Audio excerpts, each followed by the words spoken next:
जाओ तुम पास मसीह के, वो तुमको है बुलाता। नाहक गम को उठाते हो तुम, वो सबको है बचाता। आ जाओ तुम पास मसीह के, वो तुमको है बुलाता। नाहक गम को उठाते हो तुम, वो सबको है बचाता।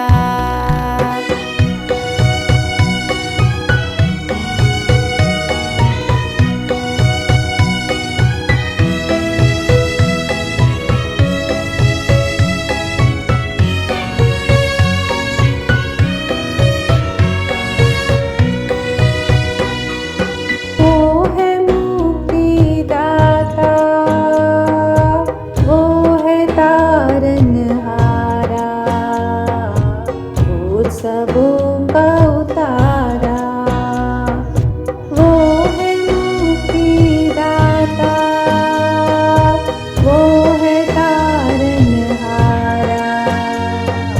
वो सबों का उतारा। आ जाओ तुम पास मसीह के, वो तुमको है बुलाता।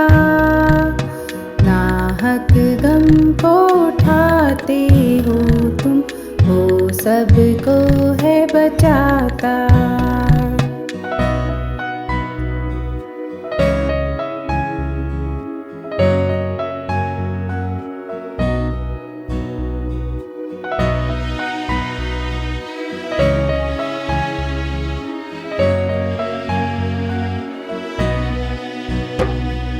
दिन बुरी पहचानो, बोल मसीह के जानो, बात हकीकी मानो। दिन बुरी पहचानो, बोल मसीह के जानो, बात हकीकी मानो। आ जाओ तुम पास मसीह के, वो तुमको है बुलाता। नाहक गम को उठाते हो तुम, वो सबको है बचाता। आ जाओ तुम पास मसीह के, वो तुमको है बुलाता। नाहक गम को उठाते हो तुम, वो सबको है बचाता। नमस्ते सभी भाई बहनों का आज के सुसमाचार ब्रॉडकास्ट में हम स्वागत करते हैं। हम देख रहे हैं कि कोविड-19 महामारी ने सारे संसार में तहलका मचा दिया है। ये कैसा शत्रु है, ये कैसी बीमारी है पर दिखती नहीं है। इस महामारी से कहीं परमेश्वर हमसे कुछ कहना तो नहीं चाहता।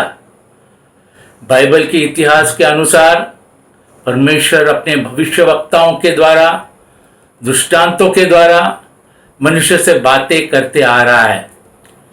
कठिन परिस्थितियों और संकटों के द्वारा भी वह हमें कुछ बताता है, नींद से जगाता है कि हम सच को जानें और समझे। इस भयावह महामारी में, परेशानियों में हम ये जान ले कि प्रभु परमेश्वर हमसे कुछ कहना चाहता है। आज विश्व में अधिकतर देशों में आर्थिक संकट, अशांति और खलबली मची हुई है। बड़े बड़े शासक और नेता हतबल और असहाय महसूस कर रहे हैं। अनेक लोग निराशा और डिप्रेशन से घिरे हुए हैं। ऐसे गंभीर वातावरण में हम आशा और मदद के लिए किसकी ओर ताकें? हमें जवाब चाहिए इन सारे सवालों का, और उसका उत्तर पवित्र बाइबल के पन्नों में मिल सकता है। आज हम पवित्र बाइबल के लूका की पुस्तक अध्याय 15 वचन 11 से 32 अगर हम पढ़ते हैं तो एक बहुत ही सुंदर कहानी को देखते हैं। जो स्वयं यीशु मसीह ने बताई, जिसको उड़ाव पुत्र का शीर्षक दिया गया है। दोस्तों, यहां पर दो इंपॉर्टेंट पात्र देखते हैं।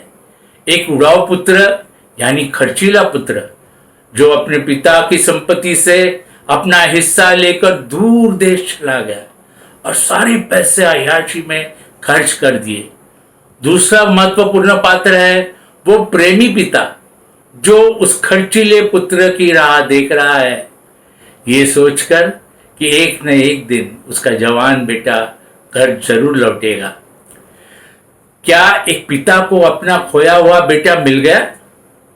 आइए आज इस कहानी को सुनते हैं। हम हमारे जीवन से इसे जोड़ने और तुलना करें और समझे कि परमेश्वर का वचन हमें क्या सिखाना चाहता है। सबसे पहले एक जवान पुत्र अपने धनवान पिताजी से मांग करता है कि उसको पिता के जायदाद से उसका हिस्सा मिलना चाहिए। सच में देखा जाए तो पिता के देहांत के बाद ही बेटे को उसका हिस्सा मिलता है ना? लेकिन यहां पर हम देखते हैं कि बेटा इतने जल्दी में था अपने मर्जी से अपना जीवन जीने के लिए कि उसने बिना कुछ सोचे समझे जायदाद में से खुद का हिस्सा मांग लिया।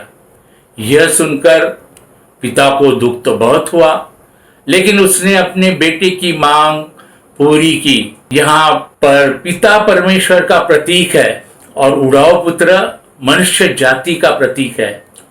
उड़ाव पुत्र की तरह हम भी हमारे जीवन अपनी मर्जी से जीना चाहते हैं, तब परमेश्वर हमें ऐसा करने देता है। अगर हम प्रभु परमेश्वर से सब कुछ पाना चाहते हैं बगैर उसको शरण आते हुए, तो वो ऐसा भी होने देता है। लेकिन याद रखें, ऐसा जीवन सिर्फ हमें बर्बादी और विनाश की तरफ ले जाता है। हमारा जीवन व्यर्थ है जिसमें अपने सृष्टिकर्ता परमेश्वर को अगर कोई जगह नहीं है। यीशु मसीह को अगर हमने अपनाया नहीं है तो ऐसा एक जीवन हमको सीधे अनंत काल की नरक की ओर ले जाएगा। आपको ये समझाना होगा कि उड़ाव खर्चीला पुत्र का उस दिन पतन हुआ जिस दिन उसने अपने पिता से खुद का हिस्सा मांग लिया। जैसे कि वो कह रहा हो, आज के बाद मेरा और तुम्हारा कोई संबंध नहीं है, मैंने अपना रास्ता चुन लिया है। जवान होते ही अपने पैरों पर खड़े होना कुछ गलत बात नहीं है, लेकिन घर द्वार छोड़कर बाप के पैसों पर ऐश करना ये कहाँ का इंसाफ है? जी हाँ, ठीक ऐसा ही हुआ। ढेर सारे पैसे ढेर सारे दोस्तों को ले आया। उड़ाव पुत्र को संसार से वो सब कुछ मिला जो वो चाहता था, लेकिन अफसोस वो अपने पिता का नाम और प्रॉपर्टी सब कुछ खो बैठा। प्यारे दोस्तों, इस पुत्र में कहीं हम अपने आप को तो नहीं देख रहे हैं, कहीं हम पिता परमेश्वर से दूर भटक तो नहीं गई है। अगर ऐसा है तो हमें परमेश्वर पिता के पास आना बहुत जरूरी है, क्योंकि हम दूर देश में अपनी राह भटक चुके हैं। पवित्र बाइबल नीति वचन अध्याय 16 और वचन 25 ये बताता है कि ऐसा भी मार्ग है जो मनुष्य को सीधा जान पड़ता है, परंतु उसके अंत में मृत्यु ही मिलती है। और एक वचन हम पढ़ते हैं, मत्ती का सुसमाचार अध्याय 7 वचन 13 और 14। क्योंकि चौड़ा है वह फाटक और सरल है वो मार्ग जो विनाश को पहुंचाता है, अब बहुत से हैं जो उसमें प्रवेश करते हैं। क्योंकि संकरा यानी नैरो है वो फाटक और कठिन है वो मार्ग जो जीवन को पहुंचाता है, और थोड़े हैं जो उसे पाते हैं। वो है अनंत काल जीवन का रास्ता, द नैरो वे, और वो रास्ता सिर्फ प्रभु यीशु मसीह के द्वारा जाता है। सिर्फ उसके द्वारा हमारा उद्धार हो सकता है, तारण हो सकता है, हम पाप से मुक्ति पा सकते हैं। प्रभु यीशु मसीह में एक नए जीवन की शुरुआत कर सकते हैं, क्योंकि यीशु मसीह यूहन्ना अध्याय 14 वचन 6 में कहता है कि मार्ग, सत्य और जीवन मैं ही हूं, बिना मेरे द्वारा कोई पिता के पास नहीं पहुंच सकता। दोस्तों, परमेश्वर के वचन को अनदेखा करना, उसे इग्नोर करना, ठुकरा देना, ये सब का अंजाम बहुत बुरा होता है। जैसे कि इस उड़ाव पुत्र के जीवन में हुआ। बुरी संगत, बुरी आदतों की वजह से उसका बहुत बुरा हाल हुआ। मौज मस्ती करते करते उसके सारे पैसे खत्म हो गए। उसके मतलबी दोस्त भी उससे छोड़कर चले गए। और ऐसी हालत में जिस देश में वो गया था वहां अकाल पड़ा, खाने पीने के लाले पड़ गए, एक वक्त की रोटी के लिए वह मोहताज हो गया। देखिए क्या हालत हो गई एक धनवान पिता के पुत्र की, कंगाल और बेसहारा। क्यों ऐसा हुआ? क्योंकि पुत्र ने पिता का साथ छोड़ दिया था। इतना ही नहीं, उसकी हालत बद से बदतर होती चली गई, यहां तक कि जिंदा रहने के लिए उसे दूसरों के खेत में सूअरों के देखभाल करनी पड़ी, और जो वो फल्ली खाते थे उनसे वो अपना पेट भरना चाहता था। इतनी दुर्दशा। जी हां, जब हम पाप और शैतान की जुंकुल में फंस जाते हैं तो हमारा भी यही हाल होता है। यीशु मसीह के बगैर जीवन पाप का अड्डा बन जाता है। इस वजह से हमारे हृदय में अकाल सा पड़ जाता है। अब ऐसी हालत से हम बाहर कैसे आए? कोई तो रास्ता होगा। आइए देखते हैं उड़ाव पुत्र ने क्या किया। लूका अध्याय 15 वचन 17 कहता है, वो अपने आपे में आया, अपने होश में आया, तब कहने लगा, मेरे पिता के कितने ही मजदूरों को भोजन से अधिक रोटी मिलती है और मैं यहां भूखा मर रहा हूं। वो अपने आपे में आया। ये है उद्धार का पहला कदम, जिसे बाइबल पश्चाताप, रिपेंटेंस कहता है। परमेश्वर मानव जाति से विनती करता है, अनुरोध करता है कि अपने पापों का पश्चाताप करो। प्रभु यीशु मसीह ने परमेश्वर के राज्य के सुसमाचार की शुरुआत इज़राइल के गलील प्रांत से की थी और बार बार बोध किया कि पश्चाताप करो, परमेश्वर का राज्य निकट है। जी हां दोस्तों, अपनी सोच बदलो और प्रभु यीशु मसीह का सुसमाचार पर विश्वास करो। पश्चाताप यानी जीवन की नवीनता में चलना, आचरण करना। प्रारंभिक कलीसिया का संदेश था मन फिरावट, प्रभु की ओर मुड़ना। बाइबल स्थायी संदेश है कि अपने पापों से मन फिराओ और प्रभु की ओर मुड़ो। यीशु मसीह ने लूका का सुसमाचार अध्याय 13 वचन 3 में कहा है, मैं तुमसे कहता हूं कि यदि तुम मन ना फिराओगे तो तुम सभी इसी रीति से नष्ट हो जाओगे। जी हां दोस्तों, आज हमको ये मौका है, पाप से मन फिराएं और यीशु मसीह पर विश्वास रखकर अपना जीवन उसे सौंप दे। आगे उड़ाव पुत्र कहता है कि मैं उठकर अपने पिता के पास जाऊंगा। हम देखते हैं कि उड़ाव पुत्र ने अपने मन में निश्चय किया, अपने गलतियों पर गौर किया और अपने किए हुए पापों का पश्चाताप करने का निर्णय लिया। सही सोच ने उसे सही रास्ता दिखाया और पूरे विश्वास के साथ वो घर की ओर निकल पड़ा। लेकिन वो घर पहुंचकर अपने पिता से क्या कहने वाला था? यही कि मैंने स्वर्ग के विरुद्ध और तेरी दृष्टि से पाप किया है। यहां पर हम एक बहुत ही खूबसूरत चित्र देखते हैं। विश्वास और आस्था के साथ एक जवान बिगड़ा हुआ लड़का मन फिराने का फैसला करता है, अपने पापी जीवन पर पश्चाताप करता है, जिसकी वजह से अपने पिता से मिलने का दृढ़ निश्चय कर पाता है।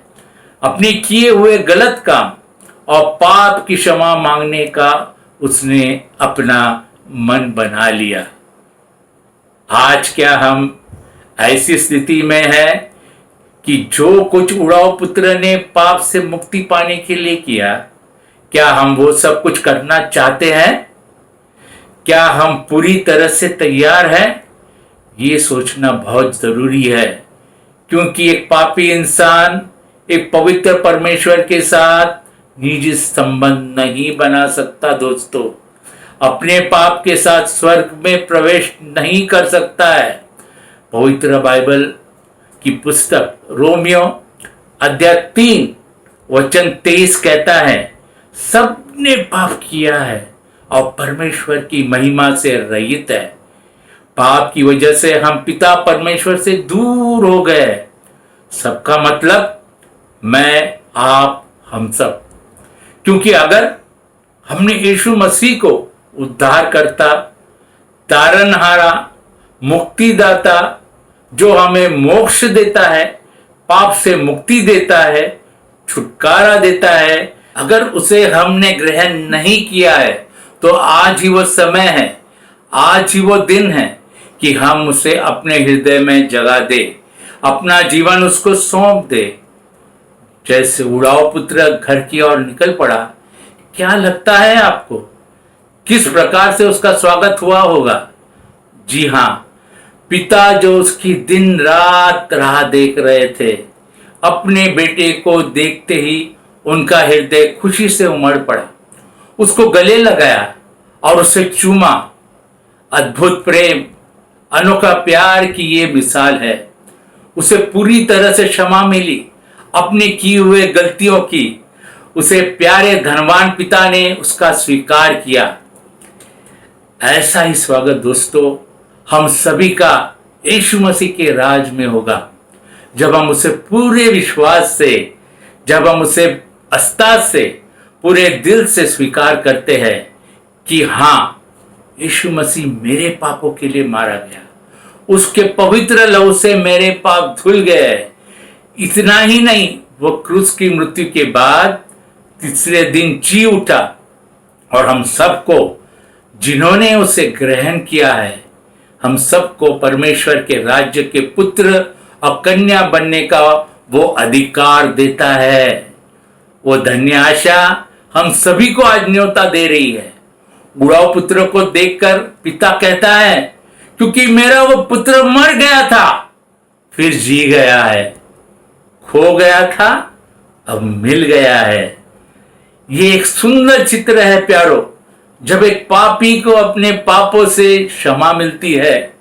यीशु मसीह यूहन्ना का सुसमाचार अध्याय 5 वचन 24 में कहते हैं कि मैं तुमसे ये सच कहता हूं, जो मेरा वचन सुनकर मेरे भेजने वाले पर विश्वास करता है, अनंत जीवन उसका है और उस पर दंड की आज्ञा नहीं है, परंतु वही मृत्यु को पार जीवन में प्रवेश कर चुका है।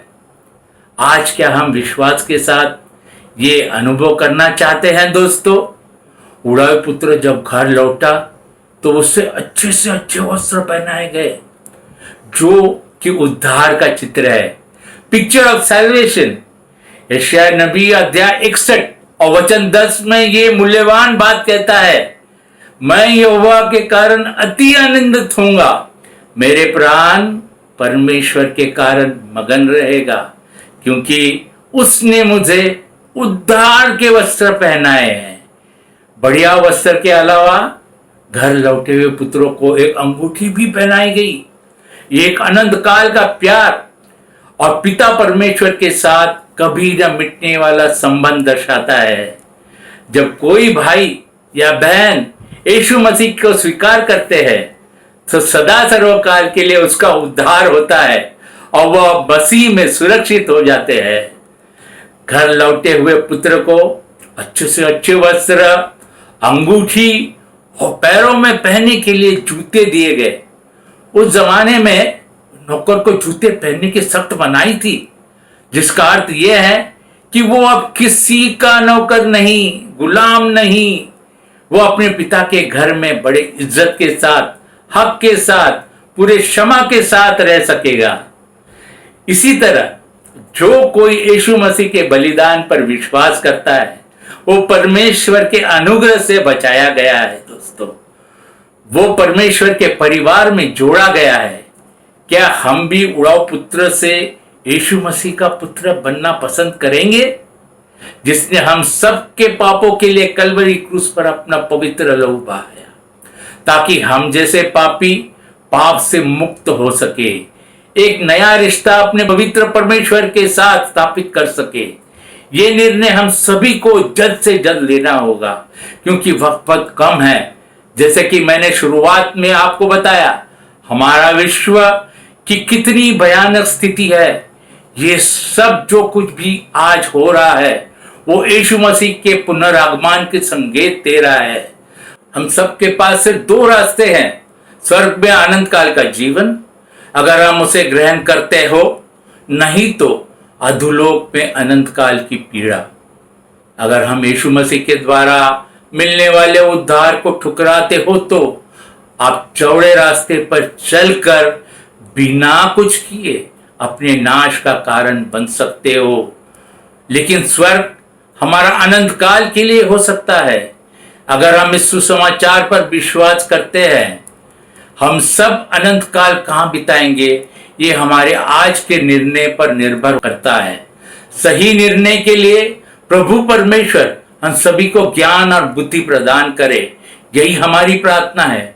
जिस तरह से उड़ाऊ पुत्र का जीवन बदल गया, परमेश्वर पिता करे कि हम सभी को अच्छे और बुरे की समझ दे, ताकि हम विश्वास के साथ उसके कलवरी क्रूस के पास आए, अपने पापों की कबूली करें, क्षमा मांगे और परमेश्वर के संतान बने। जिस तरह से उड़ाऊ पुत्र की अपने पिता के साथ सुलह हुई, उसी तरह से हम जैसे खोए लोग, भटके हुए लोग जब परमेश्वर के पास पश्चाताप करते हुए लौटते हैं तो वह भी हमारा बाहें फैलाकर स्वागत करता है, गले से लगाता है, धार्मिकता के वस्त्र पहनाता है और हम पूरी तरह से उसके साथ पुत्र के अधिकार से अनंत काल के लिए रह सकते हैं। ये केवल किसी एक मनुष्य के लिए नहीं, वरन कोई भी राष्ट्र, भारत, अमेरिका, अफ्रीका, यूरोप, कोई भी उद्धार पा सकता है, बशर्ते वो प्रभु यीशु मसीह के दूसरे आगमन से पहले परमेश्वर की ओर मुड़े। बाइबल में महासंकट, नाश, आर्थिक संकट के बारे में भविष्यवाणी की गई है दोस्तों, परंतु इन सब से बचने का, सुरक्षित होने का रास्ता भी प्रभु परमेश्वर ने बना रखा है। नीचे लिखे हुए वचन इज़राइल राष्ट्र के लिए लिखे गए थे, परंतु ये सारी मानव जाति पर लागू होते हैं।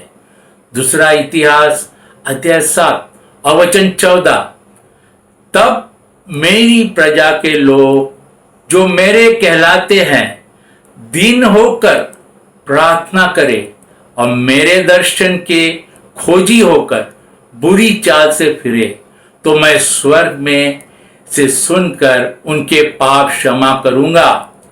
ये है हमारे सारे सवालों का जवाब जो हमने इस महामारी में एक स्वर्गीय आशा, एक नई रोशनी और अनंत काल की खुशी से तृप्त करता है। यही आज का शुभ संदेश। मन फिराओ और जीवित प्रेमी परमेश्वर को अपनाओ, जिसने हमारे पाप क्षमा के लिए सब कुछ उस कलवरी क्रूस पर सहा और वह तीसरे दिन जी उठा। ऐसे एक विजयी जीवित परमेश्वर को हम हमारे हृदय में जगा दें और अपने जीवन उसके हवाले कर दे। परमेश्वर इस सुसमाचार को आशीर्वादित करे। परमेश्वर के धन्य नाम की महिमा हो। अगर आप अधिक जानना चाहते हैं या प्रार्थना के लिए अपना बोझ बांटना चाहते हैं तो दिए गए फोन नंबर एवं ईमेल आईडी पर संपर्क करें।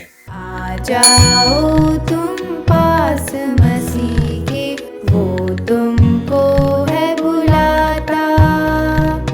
नाहक गम को उठाते हो तुम, वो सबको है बचाता।